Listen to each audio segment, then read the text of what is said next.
Jadi Nabi Muhammad SAW lahir dalam posisi dan keadaan yang sangat strategis. Lebih strategis dari kita, Pak. Kalau kita paling dulu bernyanyi, nenek moyangku seorang pelaut. Oh, mereka lebih dari itu. Ya. Ketika Allah pilih kota Mekah, orang Arabnya sudah Arab campurannya kemudian sudah satu klan Bani Hashim, cucu dari Abdul Muttalib, anak dari Abdullah. Itu bukan skenario ringan, tapi itu adalah skenario yang luar biasa, ya, sangat luar biasa. Ketika Nabi lahir, masih ingat apa yang terjadi? Ada yang mau nyerang Mekah? Ya, masih ingat ya? Saya mau tanya, Pak, pernah dengar nggak ada gajah di tanah Mekah? Nggak ada kan? Gajah di tanah Arab? Dengar nggak? Bisa hidup nggak? Nah, ini jadi pertanyaan besar. Lalu dari mana ini? Ternyata diusut. Dulu daerah Yaman itu adalah daerah yang dikuasai sebagian atau dipengaruhi sebagian oleh budaya yang ada di seberangnya, yaitu Afrika. Negara apa terdekat di Yaman itu? Afrika. Sudan, Ethiopia, ya, mereka disebut orang Habasyah. Di sana ada ternak gajah, mereka jaga gajah, bukan hanya dari India. Itu kemudian diimpor oleh raja-raja yang di Yaman, salah satunya Abraha. Digunakan untuk mau menghancurkan Mekah mau dipindah sama mereka. Jadi mereka melihat Mekah ini kok menarik ya, kita pindahin aja tuh Ka'bah ke kampung kita gitu. Saking mereka salah fahamnya, dikira bisa mindahin balok-balok 4 persegi itu. Enggak, yang dipindahin kan airnya. Ya, salah teori sebenarnya. Penasehatnya Abraha itu sudah kasih tahu, jangan coba-coba masuk ke negeri itu dengan menghancurkannya, nanti kamu hancur. Nanti di akhir zaman, ini kan sudah akhir zaman nih, Nabi mengatakan ketika ada pasukan ingin menghancurkan Mekah, itu akan Allah kirim bala bencana menghancurkan mereka. Nanti terjadi kejadian lagi tuh. Jadi apa yang kejadian saat Nabi sebelum lahir, awal lahir, nanti akan terjadi ketika fitnah Dajjal itu memuncak dan Imam Mahdi akan muncul. Ya, itu akan terjadi kembali, Pak. Ya. Jadi sudah terbayang sama kita. Saya cuma ingin ngajak kita serius. Ya, ini bahan kita cerita ke mahasiswa tentang kenapa sih Allah pilih Arab? Apa pendekatannya? Ternyata mengatakan Allah pilih Quraisy nggak cukup.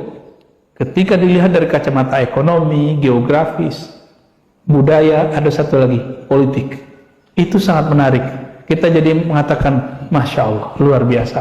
Settingan Allah luar biasa. Coba lihat, Pak. Mekah itu diapit oleh kerajaan-kerajaan tadi Yaman. Berarti ada budaya Arab asli. Bagian utara, itu kalau utara timur itu ada Babilonia. Di situ ada beberapa kerajaan. Ya, atas langsung Romawi Timur disebutnya. Romawi ini bukan Italia, Pak ya. Romawi, Rum. Jadi kalau ada di Al-Quran, Ghulibatir Rum, itu adalah Romawi Syria. Dan agak ke kiri dikit ada peradaban Mesir kuno. Terus di samping Laut Merah itu ada kerajaan Ethiopia yang bahasa Arab Ethiopia banyak diserap oleh orang Yaman lalu masuk lewat jalur perdagangan itu di Mekah. Dan pas dicek banyak istilah-istilah Arab Ethiopia itu masuk.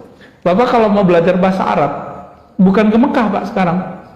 Belajarnya kemana? Ke Sudan. Ya. Salah satu dosen saya dulu Pak Sayuti Nasution, ya, almarhum, suami dari ahli tafsir Indonesia, doktor tafsir pertama di Al-Azhar, Dr. Faiza, ya, orang cerdas aja itu, orang Betawi sini, Pak. Suaminya orang Mandailing, ya, Sumatera Utara. Itu ngambil bahasa Arabnya di mana? di Sudan. Ustadz yang masyhur sekarang ngambil S3-nya di mana? Sudan juga, walaupun hadis ya. Atau sebenarnya itu negeri bahasa sebenarnya itu. Mereka kalau ngomong Arab lebih fasih daripada wilayah-wilayah lain. Jelas. Fasih itu bahasa Arab artinya jelas. Itu maknanya. Itu peradaban politik, secara politik seperti itu. Jadi Mekah itu dikelilingi oleh budaya macam-macam. Maka Arthur Jeffrey, seorang orientalis, mereka menyebut dirinya belakangan bukan orientalis ya, revisionis, pengkaji Islam gitu, dari Australia, kemudian pernah tinggal di Mesir, lalu menjadi guru-guru besar di Eropa. Ini menulis tentang kata-kata asing yang ada di dalam Al-Quran, yang diserap oleh Quran. Di situ dia kemudian menghubungkannya dengan teori politik, budaya, bahwa Mekah ini diapit oleh banyak hal. Salah satunya kerajaan-kerajaan itu, ya.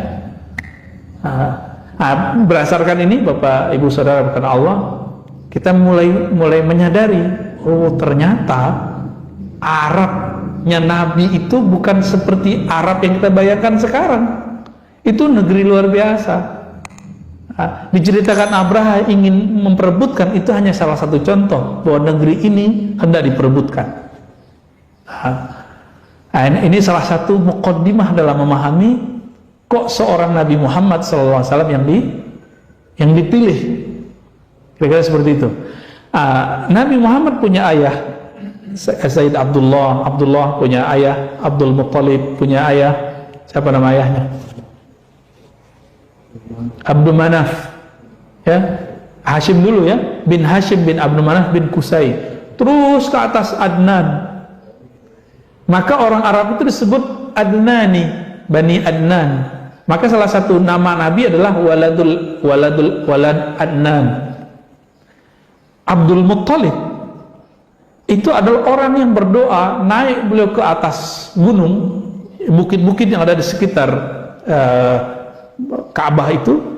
Ketika Abraha masuk mau menyerang, beliau berdoa, Ya Rabbal Bait, Ya Allah yang memuliakan negeri Mekah. Meskipun Abdul Muttalib tidak sanggup menghadang budaya syirik yang sudah diserap oleh para pedagang.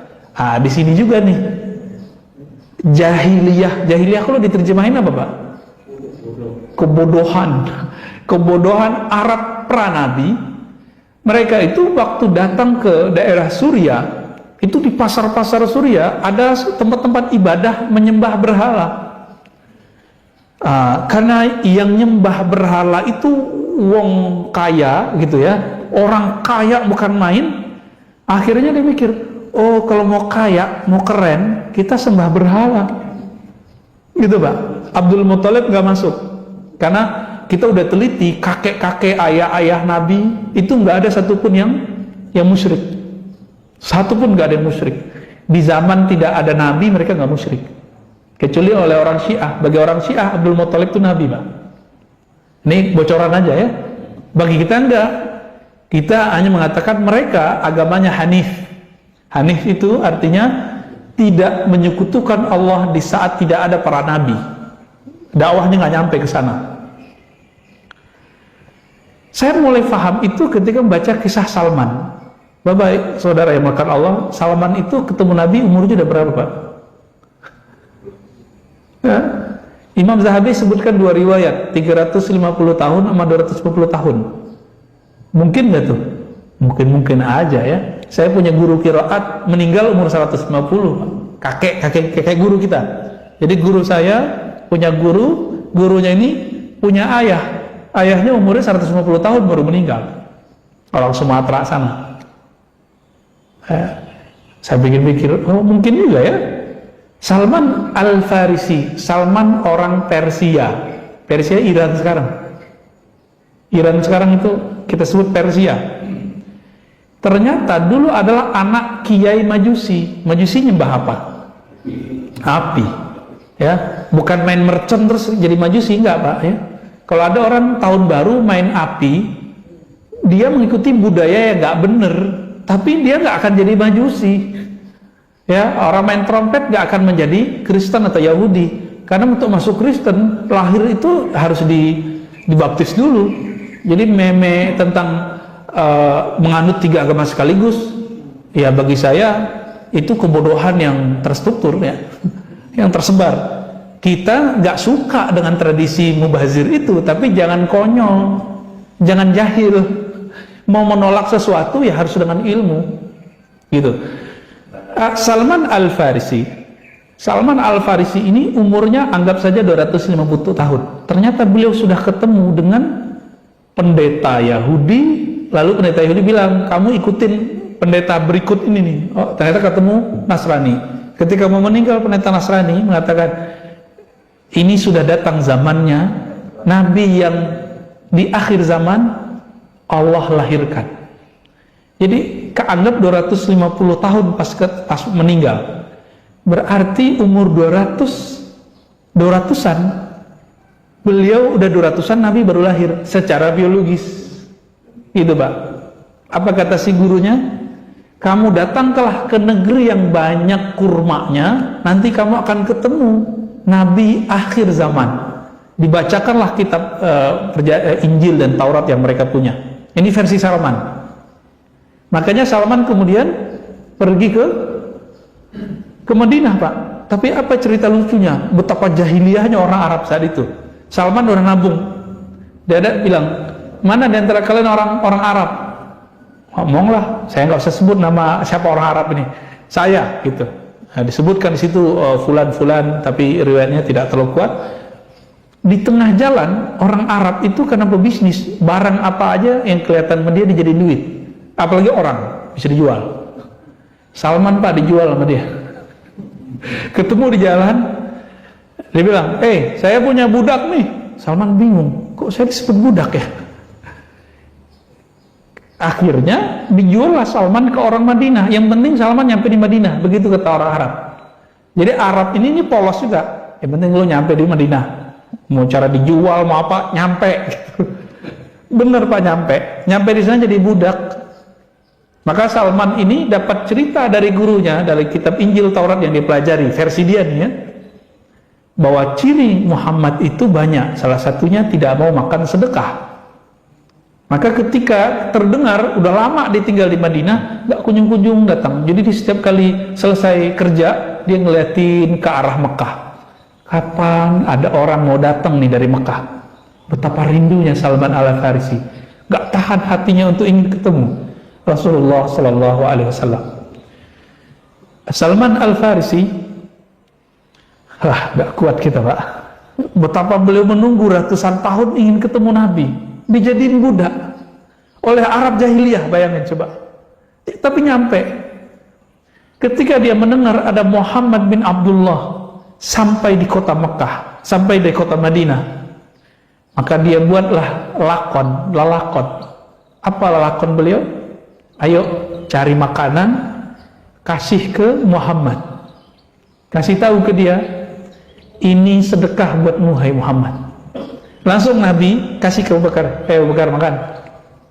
Dimakan Abu Bakar. Wah, lolos satu hal. Pekan depan beliau nabung.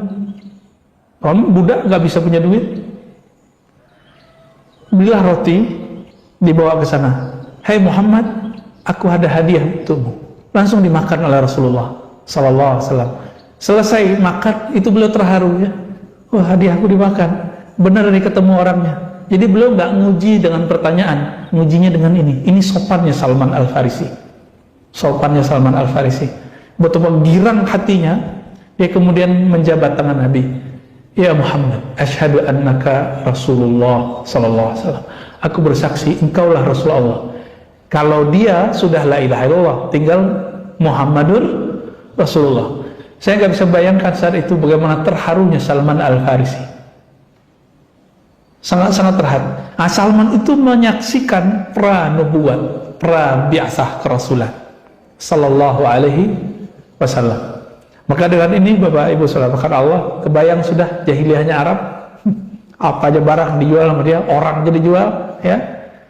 Tapi justru Nabi mengatakan kemudian, Salman minna ahlul bait.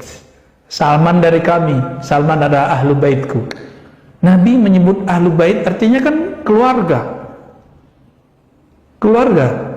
Biasanya Ali, Fatimah, Hasan, Husain itu biasa. Tapi sekarang yang disebut adalah Salman Al-Farisi radhiyallahu ta'ala anhu. Ternyata kekeluargaan itu ada dua. Ada kekeluargaan rohani, ada kekeluargaan jasmani. Keturunan Nabi, tapi akhlak nggak akhlak Nabi, keputus. Yang mutus langsung Fatimah. Ya. Kita bukan keturunan Nabi Muhammad, tapi kita ambil akhlak Nabi Muhammad. Insya Allah kita termasuk rohaninya rohani para habib, meskipun fisiknya bukan fisik para habib. Kira-kira itu beberapa sharing saya tentang masa sebelum pra kerasulan dan kenapa Allah pilih negeri ini, negeri tersebut sebagai negeri para rasul, negeri rasul dan para sahabat mulia. Di situ ada yang mau didiskusikan, Pak? Mau ditanyakan? Ya. Ini nggak ada yang tidur nih, ada yang tidur ya? Orang kita nggak ada ngelucu-ngelucunya loh, Pak ya. Ya. Ya, yang tidur anak saya malah, Pak. Kita ketemu guru yang sangat menguasai ilmunya. Silakan Bapak-bapak, jika ada yang ingin ditanyakan. Ya, silakan Pak. Assalamualaikum warahmatullahi wabarakatuh. Waalaikumsalam warahmatullahi wabarakatuh. Saya cuma mau tanya benang merah posisi kita Muslim di Indonesia dengan sejarah Nabi itu kira-kira seperti apa sekarang sama ke depannya seperti apa? Masya Allah. Ada beberapa analis justru ya, Islam tidak akan jaya dua kali tempat yang sama. Salah satunya mungkin ada yang memprediksi Indonesia. Iya, iya. Melihat sekarang ini kondisinya kayak udah kebalik ya. Iya, iya. Bapak coba lihat, mungkin Bapak sudah melihat beberapa negara ya, mungkin beruntung bisa jalan kemana-mana. Bahkan Bapak kalau lihat ke Arab, di Arab sendiri sekarang itu pusat-pusat kajian keislaman nggak banyak, tapi orang Arab itu yang alimnya berlipat-lipat, tapi nggak banyak. Saya punya guru orang Libanon, Syekh Amin Salim Al-Kurdi, itu bilang kami nggak punya pesantren di Libanon. Itu negeri Arab loh Pak, tapi mereka punya gereja-gereja, lembaga-lembaga seminari Kristen banyak sekali. Jadi Libanon itu negara Arab yang paling kuat agama selain Arab, agama selain Muslimnya, selain Islamnya. Arab Saudi, Bapak coba lihat, dulu Mekah Madinah itu pusat 4 mazhab, tapi sekarang mazhab udah dilarang, yang ada cuma 1 aliran. Terus kemana pindah mazhab itu? Dulu di Jabal Abi Kubais itu orang latihan rohani, Pak, latihan zikir di sana. Muncullah aliran-aliran tazkiyatun nufus atau tasawuf atau tarekat. Sekarang dianggap musyrik di sana. Terus kemana pindahnya? Gitu. Terakhir ada sekolah yang masih mempertahankan kajian Islam pra, dikuasai oleh negara Saudi sekarang, namanya Saulatiyah. Tapi beberapa tahun ini sudah dirubah paksa kurikulumnya oleh pemerintah. Itu terakhir pertahanan Ahlus Sunnah yang moderat di kota Mekah. Udah nggak ada lagi Pak. Akhirnya sekarang guru-guru kita di sana itu kalau ngajar kitab akidah aja, kitab fikih, cover yang sudah ditentukan dari pemerintah, tapi isi dalamnya sudah diganti supaya nggak ketahuan. Kalau ada sidak, kacau Pak, bisa masuk penjara. Terus kemana perginya? Itu udah pindah kemana-mana Pak, udah pindah ke Maroko, udah pindah ke Turki, udah pindah ke India, udah pindah ke Yaman, dan yang paling banyak pindah keturunan Rasulullah, pindahnya ke Indonesia. Makanya Al-Habib Omar dan Habib-Habib yang datang ke Indonesia, mereka kaget, kok buyut-buyutnya, kakak buyutnya, itu banyak yang dikubur di sini. Ya, saya tanpa sengaja 2 tahun sebelumnya itu mengunjungi mahasiswa saya yang buka kajian zikir di sana, terus kita kasih dia otoritas lah untuk membuka kajian zikir. Kita namanya ijazah. Hafiz Quran. Lalu saya bilang, tolong temenin saya ziarah ya. Gitu. Pertama saya cuma niat ziarah ke satu tempat, mau melihat gimana sih sejarahnya. Kita kalau nggak melihat tempat kan nggak kebayang, nggak terimajinasi perkembangan Islam di sana. Tapi habis itu hati saya bergejolak. Ini pasti ada pusat kuburan bersejarah di sini. Ternyata benar. Zuriat Rasulullah yang tua-tua itu banyak dikubur di Palembang, Pak dulu. Al-Habib Ahmad bin Idris Al-Idrisi, Masya Allah ya. Itu banyak di sana, Palembang. Lalu Betawi, lalu Pantura sampai ke Jepara, Demak, Tuban. Oh, Tuban ini lumayan banyak, Pak. Maka kalau kita ke Tuban atau pesisir Pantura ini, muka orang Jawa itu bukan Jawa kayak di selatan. Ngomong Jawa ya, tapi hidungnya hidung condet, Pak. Ya, hidung orang Arab. Ngomongnya sudah ngomong Jawa. Terus itu udah pindah ke sini. Quraisy Shihab ya, itu ulama besar, terlepas dari semua kontroversial beliau S1, S2, S3 di Mesir dan udah menguasai wilayah-wilayah sana, jadi udah kemana-mana. Apa kata beliau? Yang punya tradisi pesantren cuma orang Indonesia. Ini di sini imam kita mungkin sudah punya pusat tahfiz kali, udah punya ya, silakan difasilitasi, Pak ya. Di mana-mana saya ngelihat, rumah tahfiz itu baru Quran. Belum TPQ, belum lagi MDA, belum lagi yang serius mahat-mahat, udah dahsyat sekali. Dan di Indonesia bikin pesantren nggak perlu izin, cukup kesepakatan masyarakat, benar nggak? Dan ini surganya ilmu.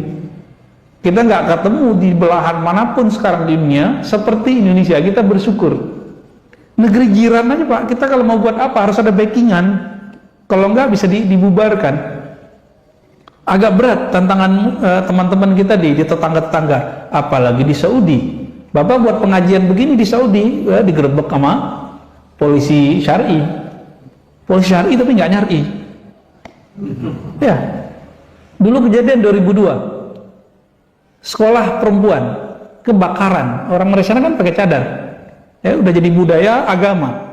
Jadi budaya yang dilembagakan dalam bentuk kewajiban beragama. Jadi orang Saudi itu nggak bisa lepas perempuannya dari nggak bisa lepas, itu udah jadi, atau agama yang berbudaya. Saya terserahlah diistilah kenapa, karena implikasinya nanti beda. Saking konyolnya polisi syurtoh karena mereka nggak belajar agama dengan benar, perempuan yang lari dari api, kan cadarnya dicopot. Apa kata polisi? Balik, ambil cadar kalian. Balik, Pak, masuk ke kelas, ada yang mati, ada yang kebakar. Konyol nggak tuh? Ya, orang telanjangnya boleh lari kok kalau lagi kebakaran, apalagi cuma buka cadar. Masuk berita 2002. Terus kemana ilmu itu sekarang? Ilmu itu sudah banyak berkembang ke negara-negara luar, dan yang paling stabil adalah negeri kita. Alhamdulillah, negeri Nusantara inilah, Indonesia, Malaysia, Brunei, Singapura, ini paling stabil, alhamdulillah. Jadi secara populasi, nah ini saya bukan dukun juga bukan peramal, Pak, tapi kita melihat dari indikator-indikator ini, kalau perangkat-perangkatnya sudah kuat, budaya sudah mendarah daging. Bapak datang ke Madura ini walaupun ada yang keras, ada yang Islami, ada enggak, tapi jangan coba-coba singgung Islam. Ketemu nih orang Madura nggak Islam, Pak, nggak sholat, tapi jangan coba-coba singgung kiai, ya bisa digorok sama dia nanti. Apalagi sekarang kejadian orang buat karikatur Nabi, ya bisa kebayang. Tapi keturunan Rasulullah dari Yaman, Habib Omar, Habib Ali Al-Jufri menyarankan jangan main fisik, jangan emosi. Ya. Kembali ke tadi, Pak. Terus kita ke depan gimana nih? Nabi mengatakan Al-Mahdi minni min walidi Fatimah. Kebangkitan Islam akan dipimpin oleh Imam Mahdi. Mahdi itu kan yang dapat hidayah. Itu dari keturunanku, keturunan Fatimah. Dan keturunan Fatimah sekarang udah ngumpul banyak di negeri ini. Mungkin barangkali inilah pertanda baik. Kita nggak boleh memastikan, karena kita bukan Allah, kita bukan Rasulullah, nggak dapat wahyu. Barangkali inilah kesempatan besar untuk menyongsong kebangkitan itu. Nah, semoga nih Bapak ini termasuk orang-orang yang ikut dalam pergerakan ini nanti.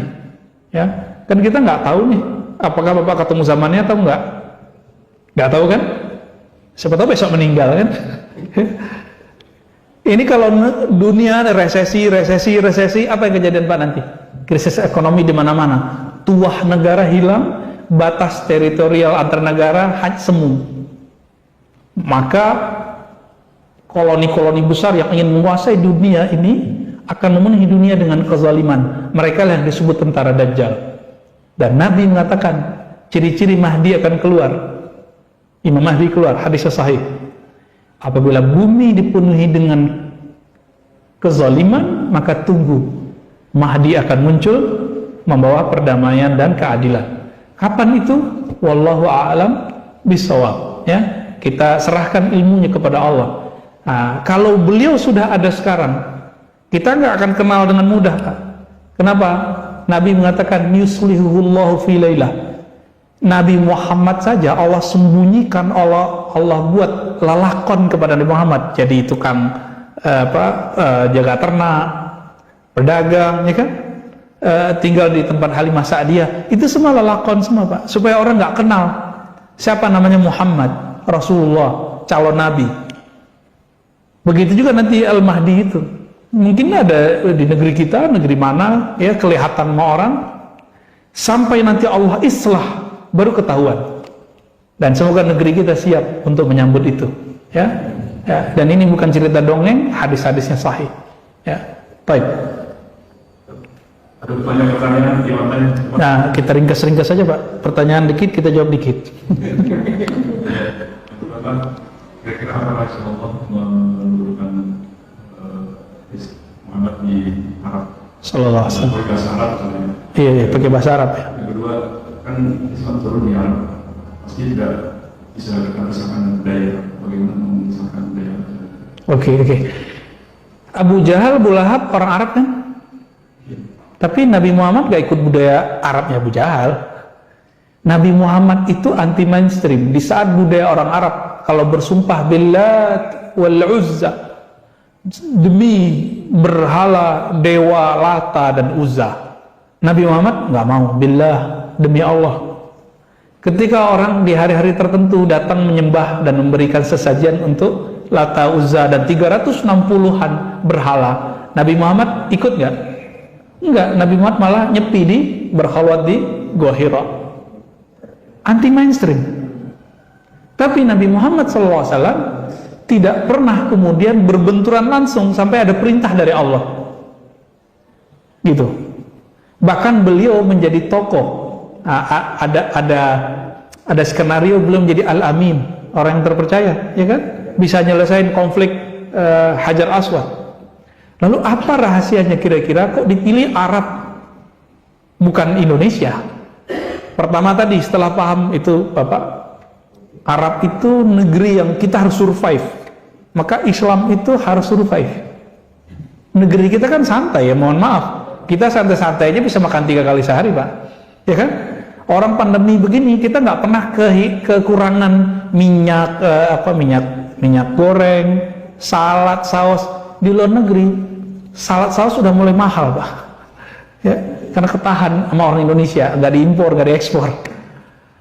Udah banyak sekarang perubahan. Dan yang paling santai kita, negeri kita sekarang ini kekuatan menyambung sama ini, belanja rumah tangganya hampir 60%. Jadi mau resesi gimana juga kita santai-santai aja, makan nasi goreng, nasi uduk, santai aja, Pak.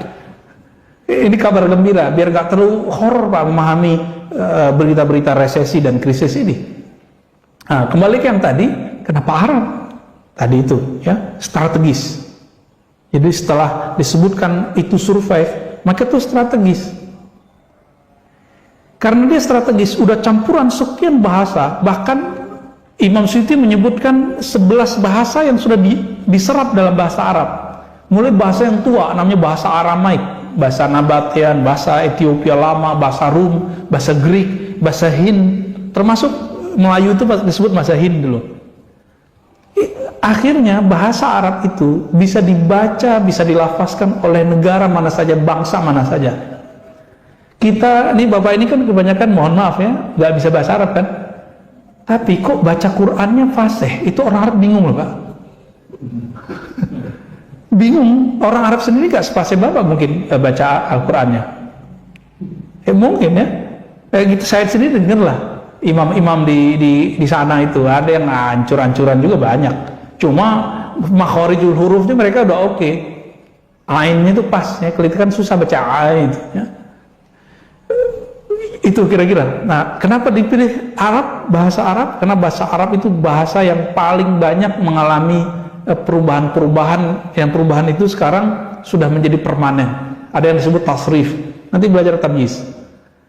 Nah, perubahan yang disebut tasrif, derivasi kata, itu merupakan bentuk kekayaan bahasa.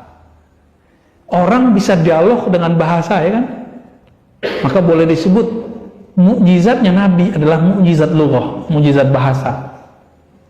Orang mana aja bisa baca Quran walaupun dia nggak bisa ngomong bahasa Arab. Nah ini salah satunya. Kenapa dipilih bahasa Arab bukan bahasa kita, Pak? Ya.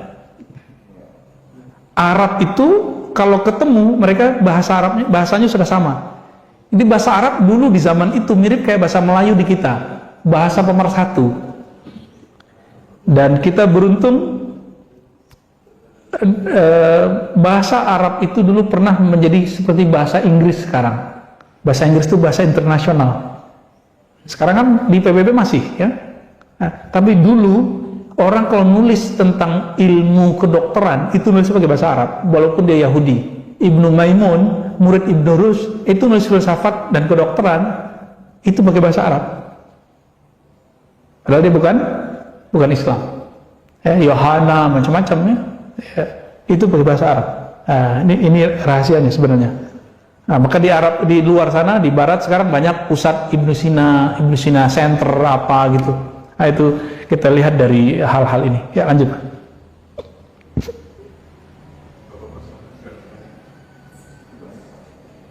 Masih banyak? Satu lagi, apabila ada keturunan secara materi ini Rasulullah, apakah masih boleh disebut sahih? Siapa? Apabila masih ada darah keturunan secara materi ini dari ibu. Dari ibu. Oh, dari ibu tidak boleh disebut kalau sudah jauh ya. Tapi kalau langsung masih bisa. Misalnya ibunya Syarifah, keturunan Rasulullah. Tapi bapaknya bukan orang keturunan Rasulullah. Ini ulama sedikit berbeda pendapat, tapi di Yaman ada yang membolehkannya. Tapi masih jalur pendek. Tapi kalau sudah keturunannya lagi udah enggak. Ya, keturunannya lagi enggak. Gelar Habib Sayyid ini Bapak Ibu, ini mirip kayak hadis. Tinggal dicek nasabnya benar atau enggak. Kalau benar disebut Habib Sahih. Sama hadisnya kalau dicek ini transmisinya rawinya benar enggak. Kalau benar disebut hadis Sahih. Kalau enggak begitu juga. Maka di Indonesia ada Habib yang benar, yang sahih, ada Habib yang hasan ya, yang kuat-kuat tapi masih kalah pamor, kalah nasab dengan yang satu lagi, dan ada yang Habib doif dan palsu. Itu banyak. Nah, cuma modal hidung mancung sama jenggot terus pakai gamis sama serban udah jadi Habib, enak amat ya. Hati-hati, man kadzaba alayya muta'ammidan falyatabawwa maq'adahu minan nar. Kalau nggak yakin amat keturunan Rasulullah, jangan ngaku keturunan Rasulullah. Jadi hamba biasa aja, jadi orang biasa, dan bebannya lebih dikit. Keturunan Nabi, keluarga Nabi, dosanya itu dibesarkan melebihi orang biasa, sebagaimana pahalanya dibesarkan melebihi orang biasa. Sadar? Apakah anak dipilih oleh Allah karena salah satunya sebagai bangsa pengobatan? Itu salah satu hikmah yang diambil oleh beberapa sejarawan. Ya, mereka nomaden dulu. Tapi ketika sudah ada Ka'bah, enggak. Mereka sudah enggak nomaden lagi. Nah, ini penting.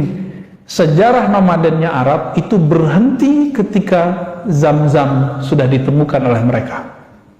Jadi Zam-Zam itu artinya kan kumpul. Zam-Zam itu simbol dari berakhirnya peradaban tua, peradaban pindah-pindah. Ini luar biasa dari Zam-Zam itu. Cukup Pak, alhamdulillah alamin. Lebih kurang itu Bapak Ibu yang melakukan Allah refleksi pra kerasulan sehingga kita faham, oh luar biasa memang nabiku, ya. Nabi kita memang dilahirkan di tempat pilihan, bukan di tempat biasa, sehingga wajar kalau kemudian ajarannya berkembang di seluruh dunia. Meskipun kita bukan cuma 2 miliar Pak ya, cuma 2 miliar, tapi agama yang lain walaupun mereka bermiliar-miliar, mereka itu satu aliran dah kayak satu agama. Contohnya Katolik, Kristen, itu kan banyak aliran-alirannya. Satu aliran dah satu agama, udah beda dengan aliran sebelahnya. Oleh karena itu, secara populasi majmuk, tetap saja Muslim adalah terbesar di dunia. Semoga kita termasuk yang terbesar itu. Amin ya rabbal alamin. Kita tutup dengan doa pendek. Astagfirullahaladzim. Allahumma ya Allah, ampunkan dosa kami, ampunkan pikiran kami, ampunkan kejahilan kami. Allahumma ja'alna mimman shalla ala nabi Muhammad sallallahu alaihi wasallam. Ya Allah, jadikan kami orang yang banyak berselawat kepada nabi kami. Allahumma ja'alna mimman arafan nabiy sallallahu alaihi wasallam.